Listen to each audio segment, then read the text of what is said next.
तो मैट्रिक्स के लेक्चर 1 में हमने बेसिकली मैट्रिक्स की डेफिनेशन क्या होती है, बाकी मैट्रिक्स के ऑर्डर, स्क्वायर मैट्रिक्स क्या होती है, इन सब बातों की चर्चा करी थी। साथ ही साथ हमने शायद एडिशन और सब्ट्रैक्शन ऑफ मैट्रिक्स भी कवर किया था, राइट। तो आज हम लेक्चर 2 में भाई आगे बढ़ते हैं।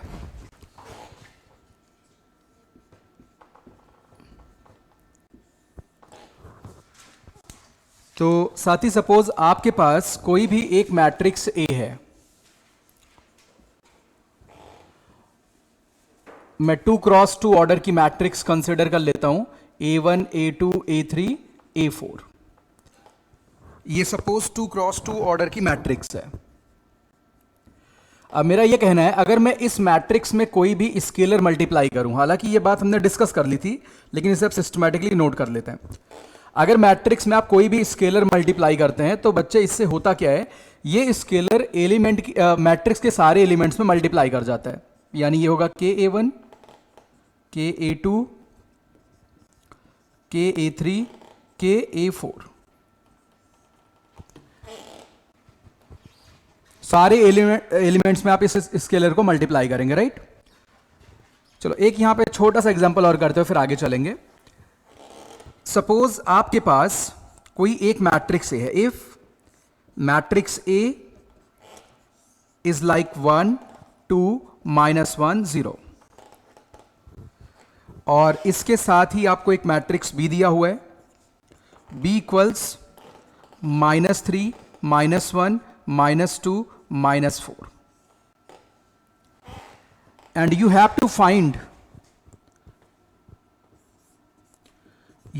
find matrix C such that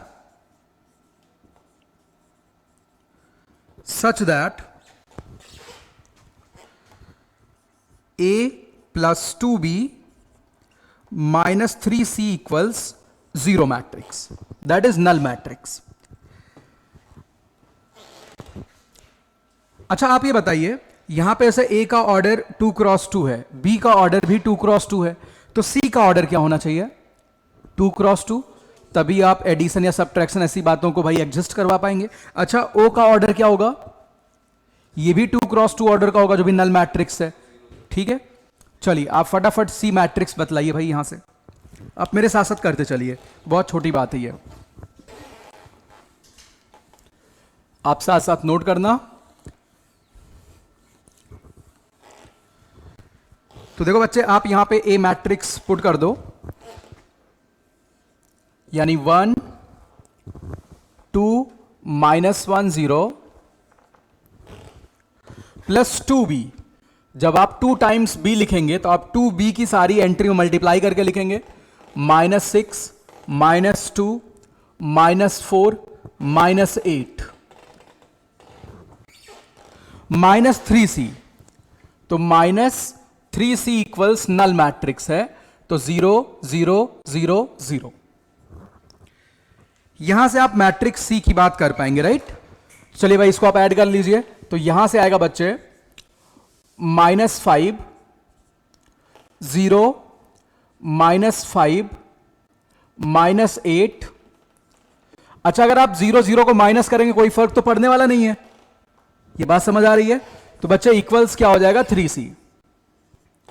तो आप यहां से डायरेक्टली C मैट्रिक्स बतला पाएंगे भाई। आप C का जब कैलकुलेट करेंगे तो 1/3 से सब में मल्टीप्लाई करेंगे, फिर 3 से सब में डिवाइड करेंगे, तो ऐसा कुछ आ जाएगा। ये C की वैल्यू आ गई, कोई दिक्कत तो नहीं है? हाँ यहां पे C रहेगा। चलिए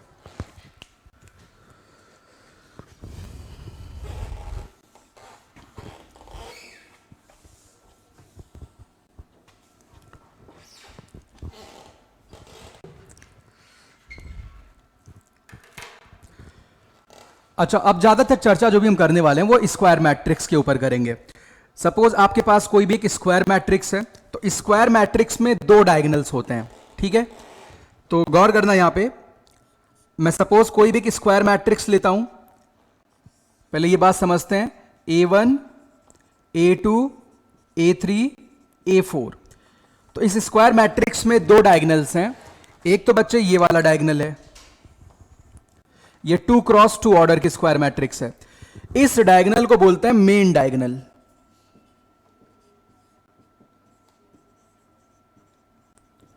मेन डायगोनल या फिर इसका एक और नाम क्या है, प्रिंसिपल डायगोनल।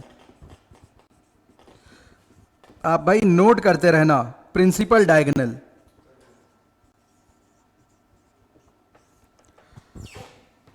बाकी दूसरे डायगोनल की चर्चा नहीं होती है। एक आपके पास ये वाला डायगोनल भी है, बट हमें जो चर्चा ज्यादातर मिलती है वो मेन डायगोनल या प्रिंसिपल डायगोनल पे मिलती है, राइट। अच्छा, क्या किसी भी रेक्टेंगुलर मैट्रिक्स जिसमें m और n बराबर ना हो उसमें डायगोनल आएगा? नहीं। जैसे फॉर एग्जांपल आप बच्चे यहां पे सपोज 3x2 ऑर्डर की या 2x3 ऑर्डर की मैट्रिक्स लिख लेते हैं, 1 2 3 2 4 5। क्या इसमें आप डायगोनल डिफाइन कर पाएंगे? बिल्कुल भाई पॉसिबल नहीं, यहां डायगोनल बनेगा ही नहीं, राइट। आप यहां पे डायगोनल डिफाइन नहीं कर पाएंगे। बोलो नहीं नहीं सर, ऐसे 1 और 5 से पास करवाते हैं, डायगोनल बन तो गया, तो बीच की एंट्री कहां गई, राइट। तो आप जब भी डायगोनल डिफाइन करते हैं, डायगोनल के अलोंग i और j क्या होते हैं? बराबर होने चाहिए।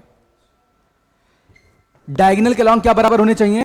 i और j बराबर होने चाहिए। सर आपके पास यहां पे क्या है, a11 नामक एंट्री है, आपके पास a33 भी है, लेकिन आपके पास क्या नहीं है? a22 नहीं है। क्या नहीं बच्चे, ये बात समझ आ रही है? आपके पास a22 नहीं है, वो भी होना चाहिए। जब भी आप डायगोनल की बात करते हैं, डायगोनल में i और j आपस में बराबर होते हैं। चलिए ये बात यहां पे लिख लेते हैं।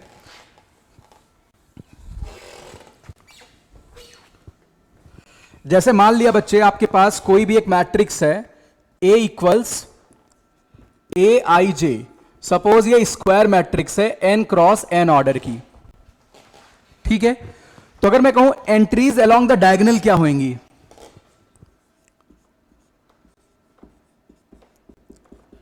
एंट्रीज अलोंग डायगोनल,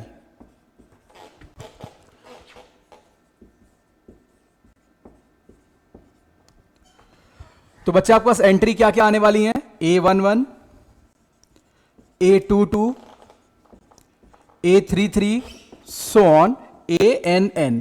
बोलो भाई ये बात समझ आ रही है? आपके पास डायगोनल के अलोंग की एंट्रीज यही आने वाली हैं। बोलो भाई किसी साथी को दिक्कत तो नहीं है?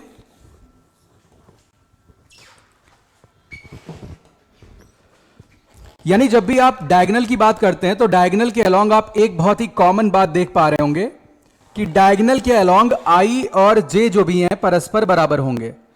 तभी जब आप कोई भी रेक्टेंगुलर मैट्रिक्स कंसीडर करते हैं तो उसमें आपको i और j की सारी वैल्यू के लिए सारी एंट्री नहीं मिलने वाली है। कहने का मतलब पिछले एग्जांपल में आपने क्या देखा था? A22 एब्सेंट था। यह बात समझ आ रही है?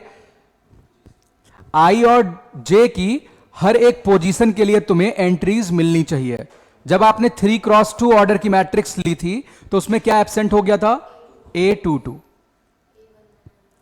A11 और A33 थे। ऐसे अगर मैं 2x3 ऑर्डर की लूं फिर क्या एब्सेंट हो जाएगा? 2x3 में क्या एब्सेंट हो जाएगा? 2x3 में क्या एब्सेंट हो जाएगा? A33। अरे यार थोड़ा दिमाग पे जोर डालो। अगर आप 2x3 ऑर्डर की मैट्रिक्स बनाते हैं, आप इसको डायगोनल क्यों नहीं बोल पाएंगे, मैं इसकी चर्चा कर रहा हूं। 4 5 6 7, अगर आप यहां पे डायगोनल बनाते भी, गौर करना, आपके पास यहां पे A11 है, कैसे बनाएंगे? चांस ही नहीं है डायगोनल बनने का, ऐसे निकल गया। बोलो नहीं नहीं सर मुझे ऐसे बनाना है, ऐसे ऐसी अपनी मर्जी चलानी है। बोलो 2 एलिमेंट इधर 2 इधर, बन गया डायगोनल। तो यहां पे A11 है आपके पास, और ये कौन सी एंट्री है? A32 या 23, मर्जा डूब के 32, third row and second column, right. आपके पास क्या क्या है? A11 है और क्या है? A32। बहुत तकलीफ है भाई, जबकि जब आप डायगोनल की बात करते हैं उसमें i और j क्या होने चाहिए? बराबर। ऐसा कुछ मिला नहीं, यहां पे आप डायगोनल मैट्रिक्स नहीं बना पाएंगे। ये बात समझ आ रही है? चलिए कुल मिला के समझ गए, डायगोनल मिलने के लिए मैट्रिक्स का स्क्वायर होना बहुत जरूरी है। ये बात क्लियर है? डायगोनल मिलने के लिए मैट्रिक्स का स्क्वायर होना बहुत जरूरी है। चलिए अब डेफिनेशन लिखते हैं यहां पे डायगोनल मैट्रिक्स की। तुम लोग को यार एनसीईआरटी वाली बातें भी ढंग से नहीं पता है। डायगोनल मैट्रिक्स बिल्कुल नहीं पता थी लाल, आप एंट्री कंफ्यूज कर गए। डायगोनल मैट्रिक्स लिखो, a square matrix is diagonal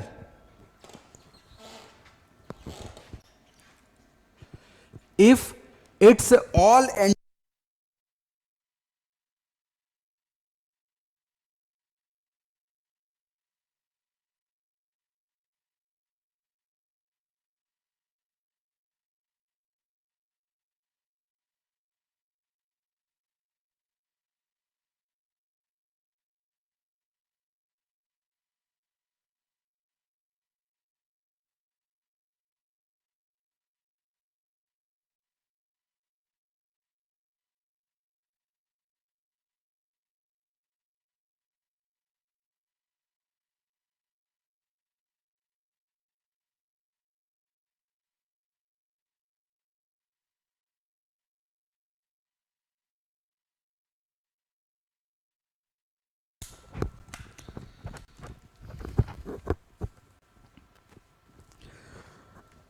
चलो तो भाई अब डायगोनल मैट्रिक्स पे आते हैं। तो हमने क्या लिखा था, ए स्क्वायर मैट्रिक्स, नोट करो, ए स्क्वायर मैट्रिक्स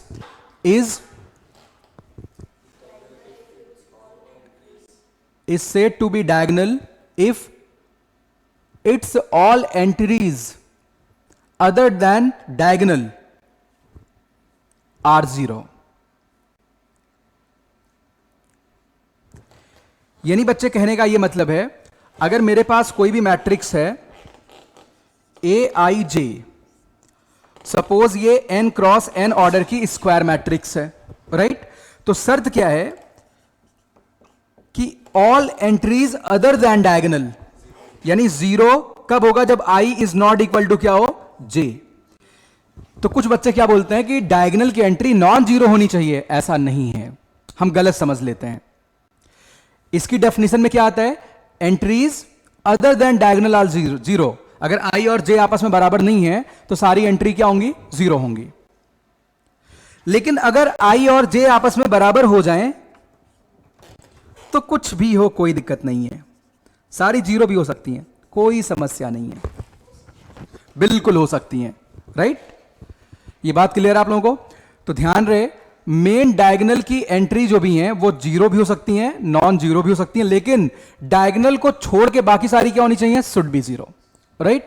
तो यहां पे एग्जांपल्स देखते हैं। जैसे पहला एग्जांपल मैंने लिया डायगोनल के लिए, मैंने कहा भाई 1 0 0 0 2 0 0 0 3, क्या ये डायगोनल मैट्रिक्स है? यस ऑफ कोर्स, डायगोनल के अलावा बाकी सारी जीरो हैं।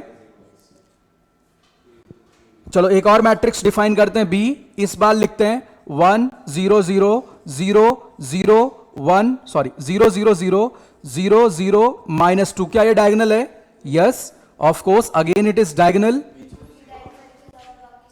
हाँ, डायगोनल के अलावा देखो यहां पे क्या है, I is not equal to जे अगर है, डेफिनेशन में यही लिखा हुआ है, ऐसे केस में ए आई जे शुड बी जीरो। ठीक है, अगर आई और जे बराबर होता है, कुछ भी हो, कोई फर्क नहीं पड़ता, कुछ भी हो। चलो एक और एग्जांपल लेते हैं, मैं यहां पे ओ नल मैट्रिक्स का एग्जांपल लेता हूं।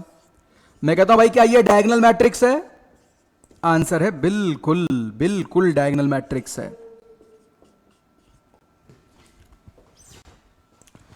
ये भी डायगोनल मैट्रिक्स है, राइट? कोई दिक्कत तो नहीं है।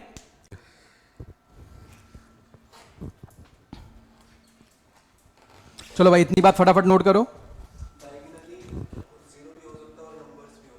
डेफिनेशन वो लिखा है।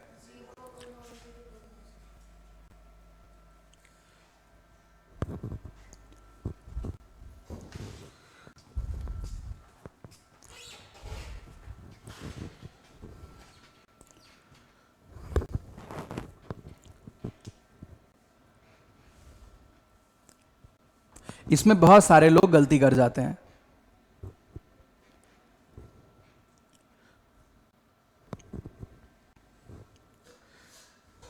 ये कुछ भी ऐसे ही लिखना भाई, यहां पे कुछ भी एंट्री आ सकती है, राइट।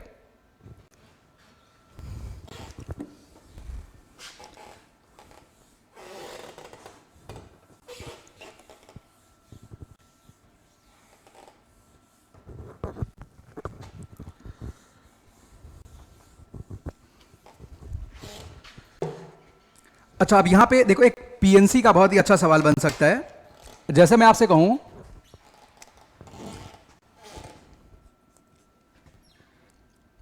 आपके पास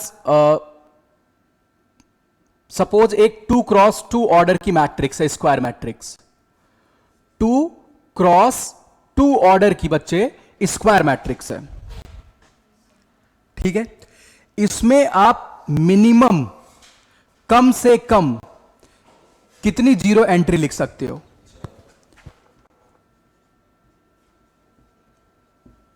लाल सोच के बताओ। मैंने सवाल पूछा, बोल दिया इन्होंने 4। मिनिमम जीरो एंट्रीज यार। कैसी मैट्रिक्स है ये? Diagonal 2x2। यहां पे हम डायगोनल मैट्रिक्स की बात कर रहे हैं। तो आप देख सकते हैं, आप ऐसा कुछ मैट्रिक्स बनाएंगे, मिनिमम की बात हो रही है, तो आप मेन डायगोनल को नॉन जीरो कर दो, इन दोनों को जीरो कर दो, तो मिनिमम जीरो एंट्रीज कितनी आ रही हैं? 2। मैक्सिमम बात मैंने नहीं करी है, राइट। चलिए, अगर मैं 3x3 ऑर्डर की मैट्रिक्स लूं बच्चे, तो मिनिमम जीरो एंट्रीज कितनी आएंगी डायगोनल इसमें? देखो भाई, 0 0 0 0 0 0 कितनी आ गई? 6। अच्छा, कोई ये बता सकता है कि अगर मैं 4x4 ऑर्डर का लूं तो मिनिमम जीरो एंट्रीज कितनी आएंगी? किसी में दम है? चलो यहां पे थोड़ा सा इंडक्शन करके देखते हैं। वैसे मैं और सीरीज मेथड से भी निकाल सकता हूं, लेकिन कॉमन सेंस यूज करते हैं। देखो बच्चे, यहां पे क्या आ रहा है? इसको आप ऐसे लिख सकते हैं, 2 × 2 - 1 लिख सकते हैं ना। इसको आप 3 × 3 - 1 लिख सकते हैं, 6 को। यहां पे सिमेट्री से क्या आने वाला है? 4 × यानी कितनी एंट्री आएंगी? 12। ऐसी अगर आपके पास n×n ऑर्डर की स्क्वायर मैट्रिक्स हो बच्चे, तो मिनिमम जीरो एंट्रीज कितनी आएंगी? n × n - 1। इसको आप याद रखेंगे, राइट।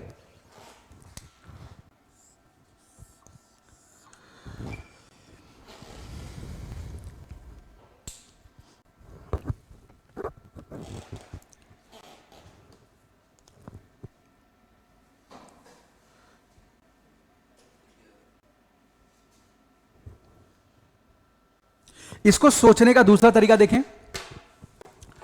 आपको मिनिमम जीरो एंट्रीज पता करनी थी, किस कैसे मैट्रिक्स में? डायगोनल मैट्रिक्स में, राइट। तो लाल, इसके लिए एक और तरकीब आप लगा सकते हो। कोई बताना चाहेगा क्या तरीका और हो सकता है? इसको सोचने का दूसरा तरीका, आप ऐसा भी टैक्टिस यूज कर सकते हो। देखो, अगर मैं 2x2 ऑर्डर की डायगोनल मैट्रिक्स लूं, क्योंकि आपको मिनिमम जीरो एंट्रीज पता करनी है, minimum number of zero entries, तो डायगोनल मैट्रिक्स की शर्त क्या होती है? जब i और j आपस में बराबर ना हो, सारी एंट्री जीरो हो। वो तो जीरो होनी ही होनी है, वो तो जीरो होनी ही होनी है, राइट। आपको मिनिमम जीरो एंट्री बतलानी है। इसका मतलब मिनिमम जीरो एंट्री कब आएंगी? जब जब डायगोनल की एंट्रीज क्या हो जाए? Non zero. क्योंकि डायगोनल में जीरो आने शुरू हो गए तो नंबर ऑफ जीरोस की संख्या बढ़ जाएगी, वो मिनिमम नहीं हो सकती है। क्योंकि मैट्रिक्स डायगोनल है, तो डायगोनल को छोड़ के बाकी सारे तो जीरो होने ही हैं।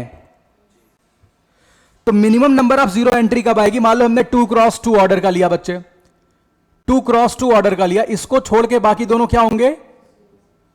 तो मैं क्या करता हूं? टोटल नंबर ऑफ एंट्री निकाल लेता हूं। क्या निकालता हूं? 2x2 ऑर्डर में टोटल नंबर ऑफ एंट्री कितनी आएंगी? 4। 4 में से डायगोनल की एंट्री माइनस कर देता हूं। ये जो आपने 2 माइनस किया है, इसमें मैक्सिमम नॉन जीरो एलिमेंट्स हैं। क्या है?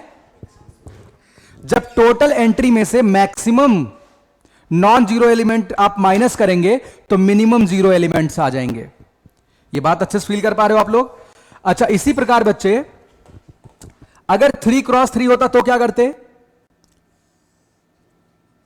अगर 3x3 होता तो क्या करते? टोटल एंट्री से यानी 3 इंटू 3 से क्या माइनस कर देते? 3। अरे भाई ये तो अच्छा पैटर्न मिल गया। ये बात समझ आ रही है? अच्छा, अब देखो यहां पे हम इस लॉजिक को ऐसे यूज करेंगे। अगर n क्रॉस n ऑर्डर की डायगोनल मैट्रिक्स हो और तुम्हें minimum number of zero entry पता करना हो, n क्रॉस n ऑर्डर की बच्चे डायगोनल मैट्रिक्स हो, और तुम्हें क्या पता करना है? Minimum number of zero element. तो देखो minimum number of zero entry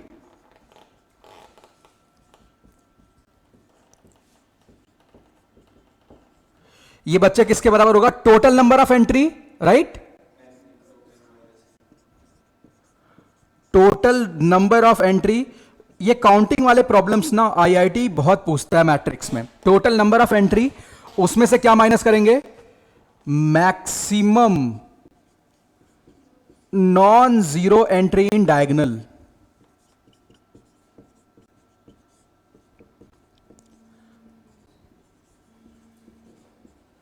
वो पूरी की पूरी हो जाएंगी, राइट? तो यहां पे n इंटू एन यानी n इंटू एन माइनस 1 आ जाएगा। आप ये नोट करो बच्चे फटाफट।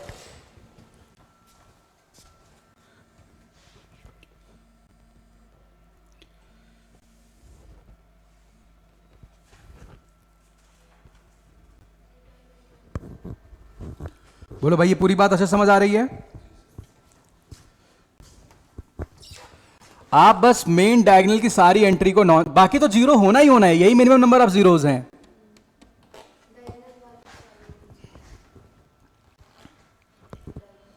ठीक है, ये पूरी टेक्निक समझ आ रही है अच्छे से?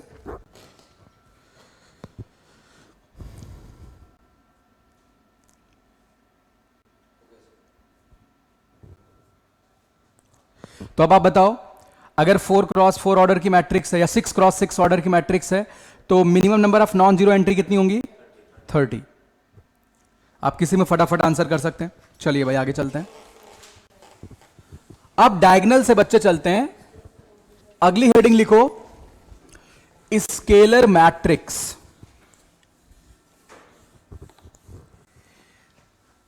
स्केलर मैट्रिक्स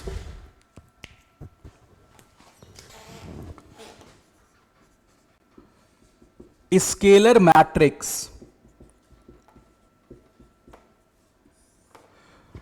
तो साथी फिर से ये भी एक स्क्वायर मैट्रिक्स का क्लासिफिकेशन है। आपके पास सपोज कोई भी स्क्वायर मैट्रिक्स है ए आई जे, और बच्चे इसको स्केलर बोलना है।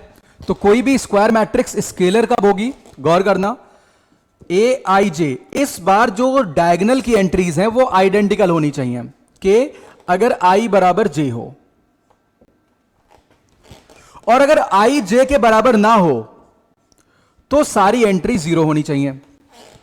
यानी स्केलर मैट्रिक्स भी एक प्रकार की डायगोनल मैट्रिक्स है, क्योंकि नॉन डायगोनल एंट्रीज यहां भी क्या होनी चाहिए? जीरो। नॉन डायगोनल एंट्रीज यहां पे क्या होनी चाहिए? जीरो। अगर आई और जे परस्पर बराबर नहीं है तो सारी एंट्रीज बच्चे क्या होंगी? जीरो।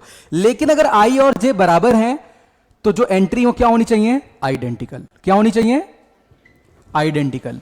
यानी एग्जाम्पल के तौर पे देखते हैं, जैसे मैं आपसे कहूं कि मेरे पास कोई ये मैट्रिक्स है √2 0 0 √2, क्या ये डायगोनल मैट्रिक्स है? आंसर है यस। क्या ये स्केलर भी है? बिल्कुल, क्योंकि मेन डायगोनल की एंट्रीज क्या है? आपस में बराबर हैं। और भी कुछ एग्जांपल्स लेके देखते हैं। सपोज कोई बी मैट्रिक्स है बच्चे आपके पास 0 0 0 0 0 0, बताओ क्या ये भी स्केलर है? सारे डायगोनल बराबर हैं आपस में। डायगोनल तो है ही है, लेकिन सारी डायगोनल एंट्रीज क्या बराबर हैं? ये भी स्केलर हो गया। यहां पे के लिखा हुआ है, ये मैंने नहीं कहा के नॉन जीरो होना चाहिए। ये बात क्रिस्टल क्लियर है? एक और एग्जांपल लिखते हैं। मान लो मैं कोई सी मैट्रिक्स लिख देता हूं, यहां पे सपोज ऐसे लिखा हुआ है 1 - n 0 0 0 1 minus N 0 0 0 1 minus N, क्या ये भी स्केलर है? बिल्कुल। मेन डायगोनल की एंट्री कुछ भी हो बराबर हो बस। अच्छा, क्या स्केलर मैट्रिक्स डायगोनल है? ऑफ कोर्स, यहां से आप देख सकते हैं डायगोनल में क्या लिखा होता है यहां पे, आई बराबर जे पे कुछ भी, क्या लिखा था? लेकिन यहां पे कुछ भी क्या होना चाहिए? Same, right? So now you can say कि every scalar matrix is a diagonal, but every diagonal matrix is not a scalar. ठीक है, ये नोट कर लिया। नेक्स्ट पॉइंट,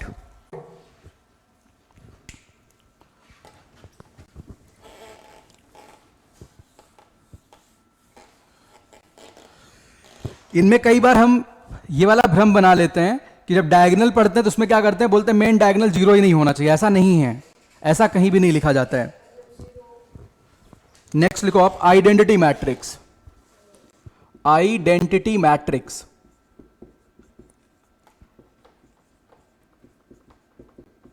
इसको बच्चे कैपिटल आई से इंडिकेट करते हैं, आइडेंटिटी मैट्रिक्स को। ठीक है, सपोज आपके पास कोई भी आइडेंटिटी मैट्रिक्स है बच्चे n क्रॉस n ऑर्डर का, तो कंडीशन क्या होती है? पहली बात, जितनी भी आइडेंटिटी मैट्रिक्स हैं वो स्केलर होती हैं, लेकिन इसमें शर्त यह है कि जो मेन डायगोनल की एंट्री है शुड बी 1, k की वैल्यू 1 अगर हो जाए तो आपका जो स्केलर मैट्रिक्स है आइडेंटिटी में तब्दील हो जाता है। और अगर i और j आपस में बराबर ना हो तो एंट्री 0। इसका मतलब डायगोनल मैट्रिक्स पे अगर कंडीशन लगाई जाए, डायगोनल की एंट्री सेम हो जाए तो क्या बन जाता है? स्केलर। और सेम में अगर 1 हो जाए तो क्या बन जाता है? आइडेंटिटी। यानी identity is special case of scalar matrix. बिल्कुल, ठीक है। तो जैसे मैं यहां पे 2 क्रॉस 2 ऑर्डर का आइडेंटिटी मैट्रिक्स लिखता हूं, I2 करके ऐसे लिख देते हैं। तो बच्चे 1 0 0 1, 3 क्रॉस 3 ऑर्डर का आइडेंटिटी मैट्रिक्स आप लिख सकते हैं, 1 0 0 0 1 0 0 0 1। ये बात क्लियर है? कोई दिक्कत तो नहीं है? ये तो सिमिलर डेफिनेशन है। अगर i और j बराबर है तो डायगोनल की एंट्रीज क्या हो जाएंगी? सेम हो जाएंगी, 1 के इक्वल आ जाएंगी, राइट? यहां तक कोई समस्या तो नहीं है?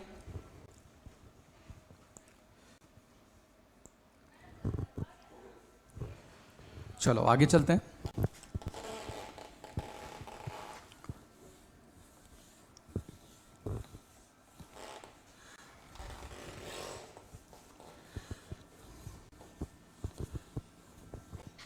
नेक्स्ट आप लिखिए ट्रायंगुलर मैट्रिक्स। लिखिए बच्चे आप triangular matrix. Triangular matrix, triangular matrix के 2 पार्ट्स यहां से बना लेते हैं। एक है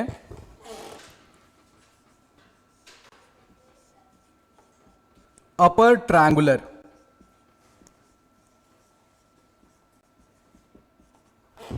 और बच्चे दूसरा है लोअर ट्रायंगुलर मैट्रिक्स।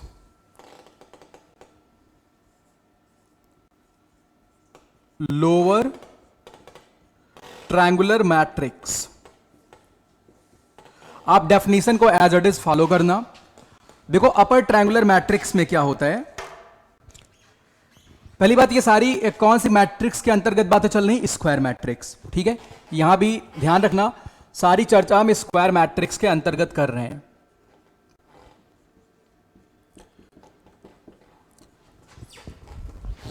तो पहले एक लाइन की डेफिनेशन समझते हैं। इसकी डेफिनेशन अगर मैं अपर ट्रायंगुलर की बात करूं तो बस ये केवल ये कहता है कि कोई भी स्क्वायर मैट्रिक्स अपर ट्रायंगुलर तब होगी जब मेन डायगोनल के नीचे वाली एंट्री 0 हो। मेन डायगोनल के नीचे वाली एंट्री क्या हो? 0। डायगोनल और डायगोनल के ऊपर वाली एंट्री क्या होंगी उसके बारे में कुछ नहीं कहता है, मतलब आप कुछ भी ले सकते हैं। जब आप लोअर ट्रायंगुलर की बात करते हैं, जब आप लोअर ट्रायंगुलर की बात करते हैं तो डायगोनल के ऊपर वाली एंट्री 0 होनी चाहिए, डायगोनल और डायगोनल के नीचे वाली क्या होंगी? उसके बारे में कुछ नहीं बताता है, आप कुछ भी ले सकते हैं, राइट। तो जैसे मैं कहूं मेरे पास ये स्क्वायर मैट्रिक्स है ए आई जे, ये बच्चे n क्रॉस n ऑर्डर की स्क्वायर मैट्रिक्स है, इसको अपर ट्रायंगुलर कहना है, गौर करना। तो बच्चे एंट्री की बात करेंगे अपर ट्रायंगुलर में, ध्यान दो ये 0 होंगी एंट्रीज, कब? जब i की वैल्यू j से बड़ी हो, i की वैल्यू j से बड़ी हो। बट अगर ऐसी शर्त हो बच्चे, गौर करना, i is less than equal to j हो, ये खुश है, आप कुछ भी रख दो इसको, कोई दिक्कत नहीं है। ये बड़ी इंपॉर्टेंट लाइन है। अब जरा इसको पहले कवर कर लेते, फिर एग्जांपल्स लिखेंगे एक साथ ही। लोअर ट्रायंगुलर की बात करते हैं। आपके पास कोई स्क्वायर मैट्रिक्स है n क्रॉस n ऑर्डर की। लोअर ट्रायंगुलर मैंने क्या कहा था? डायगोनल के ऊपर वाली एंट्री 0 होनी चाहिए। अच्छा, डायगोनल के जब आप ऊपर जाते हैं तो i बड़ा होगा या j? डेफिनेटली j बड़ा होगा, डायगोनल के ऊपर जाएंगे। जैसे आप चलते हैं A12, A13, तो A12 का मतलब क्या है? First row second column. A13 का मतलब फर्स्ट रो थर्ड कॉलम। तो कौन बड़ा हो रहा है? j बड़ा हो रहा है। ये बात समझ आ रही है ना? j i से बड़ा हो रहा है, कोई दिक्कत तो नहीं भाई इसमें? तो बच्चे यहां पे j अगर i से बड़ा है तो सब 0 होना चाहिए, पर अगर ऐसा हो जाए कि j less than equal to i हो जाए तो यहां भी कुछ भी हो सकता है।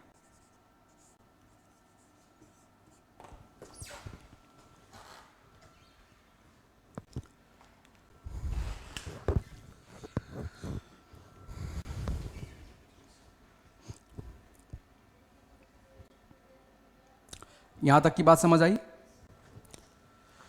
अब देखो यहां पे कुछ एग्जांपल्स मैं लिखता हूं, आप बताना कौन सी मैट्रिक्स है ये। ये देखो एग्जांपल, ये है A1 2 0 3। बताओ ये अपर ट्रायंगुलर है कि लोअर ट्रायंगुलर? डायगोनल के नीचे वाली एंट्री 0 है, डायगोनल के नीचे वाली एंट्री। देखो i अगर j से बड़ा है, i j से बड़ा कहां पे हो रहा है? इस जगह पे। ये कौन सी एंट्री है? A21। बोलो मेरी बात समझ आ रही कि नहीं आ रही है? i की वैल्यू 2 है, j की वैल्यू 1 है, राइट? ये अपर ट्रायंगुलर है।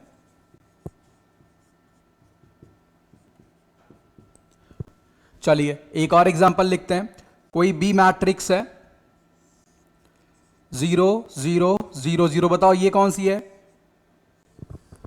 डायगोनल के नीचे वाली भी 0, ऊपर वाली भी 0, अपर एंड लोअर बोथ।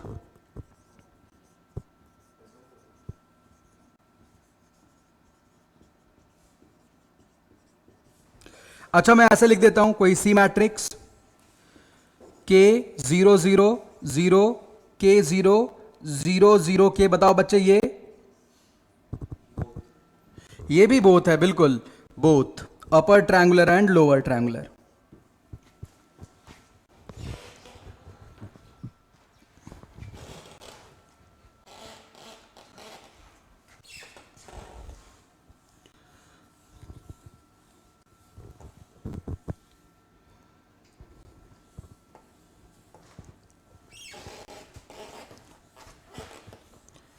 चलो फिर से काउंटिंग का सवाल किया जाए। अब तो आप ये पहचान जाएंगे भाई, आप ये समझ गए जितनी भी डायगोनल मैट्रिक्स है जो upper triangular and lower triangular दोनों की कैटेगरी में जाएंगी।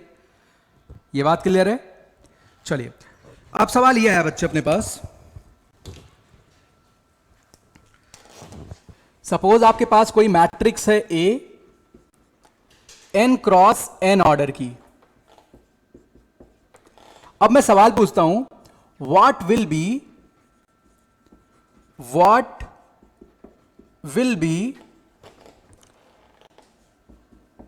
minimum number of 0 entries?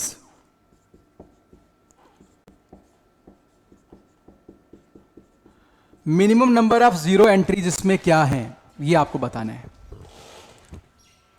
Minimum number of 0 entry देखना कौन बता सकता है? पहले दिमाग लगाओ थोड़ा सा। मिनिमम नंबर ऑफ 0 एंट्री क्या होंगी? सोच के बताओ, ऐसे मत बताया करो। पहले सोचो, minimum number of zero entries क्या होंगी? क्या होंगी लाल? बिल्कुल गलत है लाल, आपने पिछले वाले केस की बात कर दी। Minimum number of zero entries in upper and lower triangular, हम ट्रायंगुलर की बात कर रहे हैं।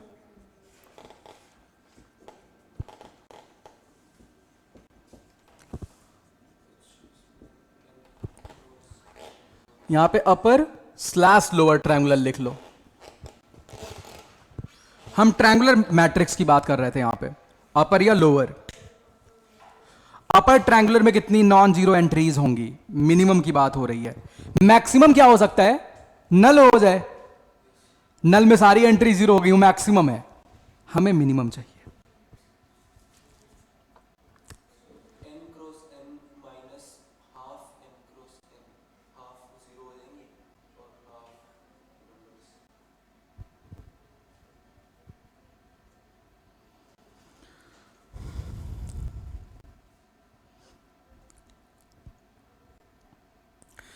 अगर अपर एंड लोअर बोथ पूछ लेते तो फिर क्या बन जाता? वो तो डायगोनल वाला केस हो जाता।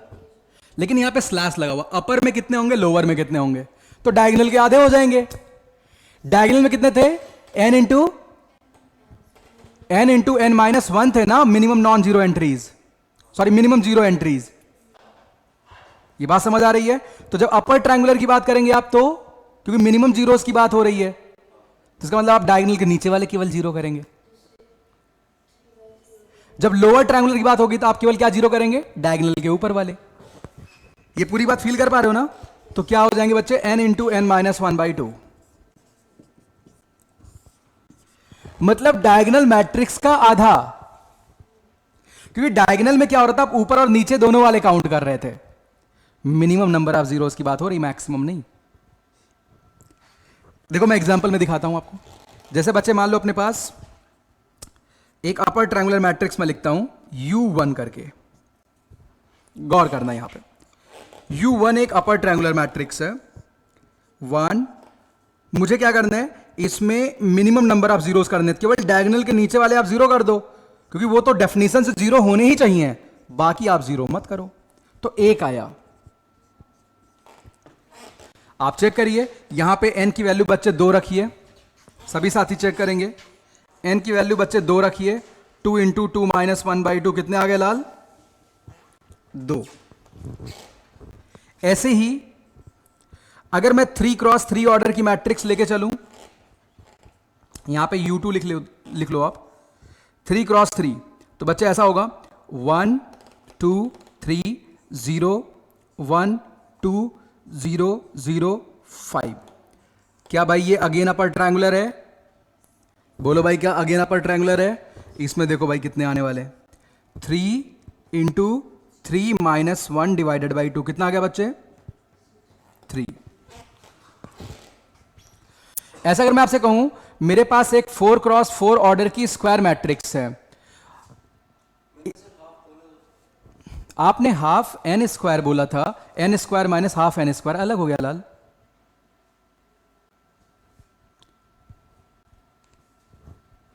आपने गलत नहीं, अपने पाप किया था।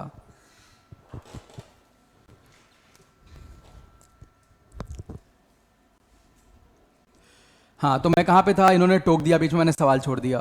तो अगर 4x4 ऑर्डर की मैट्रिक्स है, आप मिनिमम नंबर ऑफ जीरोस के साथ अपर ट्रायंगुलर मैट्रिक्स बना रहे हैं, तो कितनी जीरो एंट्रीज होंगी? 4 into four minus one by to, यानी 6।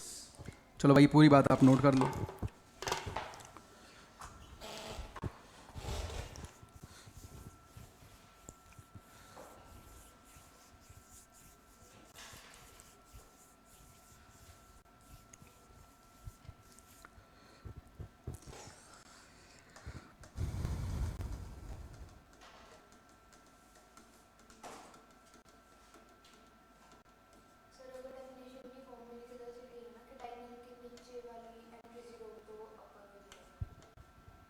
वो डेफिनेशन ही जब आपने AIJ के फॉर्म में लिखा हुआ है।